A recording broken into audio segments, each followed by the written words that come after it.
రాష్ట్రంలో మొన్న జరిగినటువంటి సార్వత్రిక ఎన్నికలు మే 13వ తారీఖు పోలింగ్లో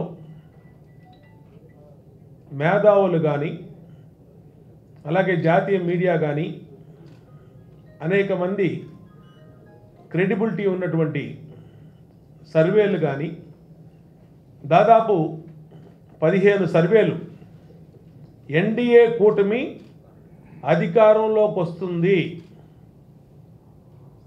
ఏ విధంగా వస్తుందో కూడా ఏ ఏజ్ గ్రూప్ వాళ్ళు ఏ విధంగా పోల్ చేశారు, ఏ ఏజ్ గ్రూప్ వాళ్ళు ఎటువైపు మొగ్గు చూపారు, మహిళలు ఎటువైపు ఉన్నారు, బీసీలు ఎటువైపు ఉన్నారు, అలాగే ఎస్సీలు మైనార్టీలు ఎటువైపు ఉన్నారు అనేది చాలా క్లారిటీతో అనాలిసిస్ చేసి సర్వేలు ప్రకటించినాయి. దాదాపు అన్ని సర్వేలు కూడా కూటమి ఏకపక్ష విజయం అని ప్రకటించిన తర్వాత జగన్మోహన్ రెడ్డి నిన్న ఐపాక్ టీం దగ్గరికి వెళ్ళి ఒక చిన్న ఓదార్పు యాత్ర చేశాడు విజయవాడలో.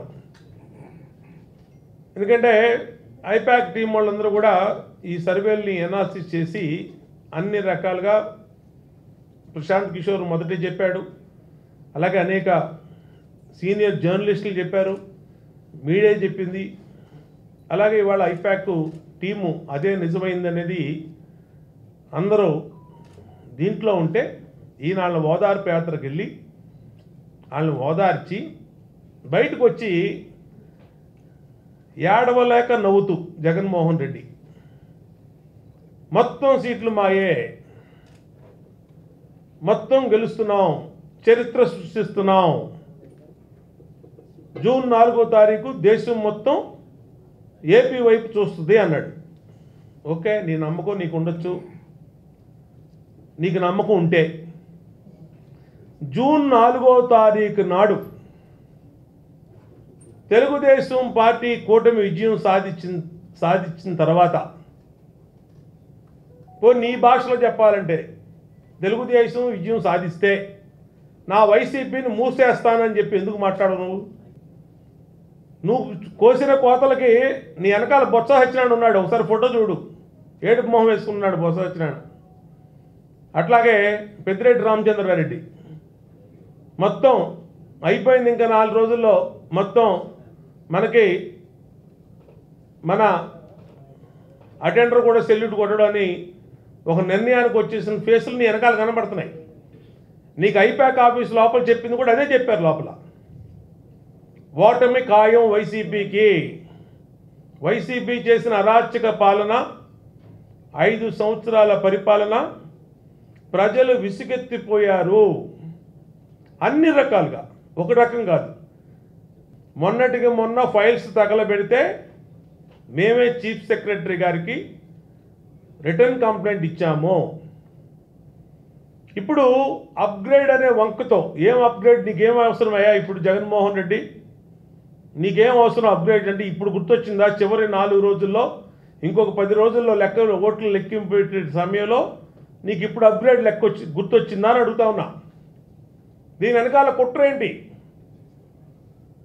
నోట్ ఫైల్స్ని మాయించేయటం కోసం, ఈ ఫైల్స్ని మాయించేయటం కోసం, రేపంతా కూడా వీళ్ళు చేసిన దుర్మార్గం అంతా కూడా వచ్చే ప్రభుత్వం కనపడకూడదని ఈరోజు జగన్మోహన్ రెడ్డి అధికారుల్ని బ్లాక్మెయిల్ చేయడం కోసం ఐఏఎస్ని ఐపీఎస్ని బ్లాక్మెయిల్ చేస్తూ, రేపు నేనే అధికారంలోకి వస్తున్నా, ఇప్పుడు మీరు నా మాట వినకపోతే రేపు మిమ్మల్ని ఇబ్బంది పెడతా, పోస్టింగ్లు ఇవ్వను, ప్రమోషన్లు ఇవ్వను, కాబట్టి నేను చెప్పినట్టు మీరు చేయండి, ఫైల్స్ అన్నిటిని ధ్వంసం చేయండి అని ఐఏఎస్ ఐపీఎస్ అధికారులు బ్లాక్మెయిల్ చేయటం కోసం నిన్న ఐప్యాక్ ఆఫీస్లో మాట్లాడాడు. ఎందుకు నువ్వు ఈ ఫైల్స్ అప్గ్రేడ్ పెట్టావు? ఇప్పుడు ఎందుకు అంత ఎమర్జెన్సీ వచ్చింది? ఎలక్షన్ కమిషన్కి నిన్న మా అధినేత చంద్రబాబు నాయుడు గారు అలాగే గవర్నర్ గారికి రిటర్న్ కంప్లైంట్ ఇచ్చాం. ఎందుకంటే జగన్మోహన్ రెడ్డి మాట నమ్మి, జగన్మోహన్ రెడ్డి మాట విని ఒళ్ళు పైన తెలియకుండా పనిచేసినటువంటి పల్నాడు ఎస్పీ, అనంతపురం ఎస్పీ, ఐఏఎస్లు ఏ విధంగా సస్పెండ్ అయ్యారో ఎలక్షన్ కమిషను ఒక్కసారి కళ్ళు తెరవమని ఈ బ్యూరోక్రాట్స్ అన్నింటికి పిలుపునిస్తూ ఉన్నాం.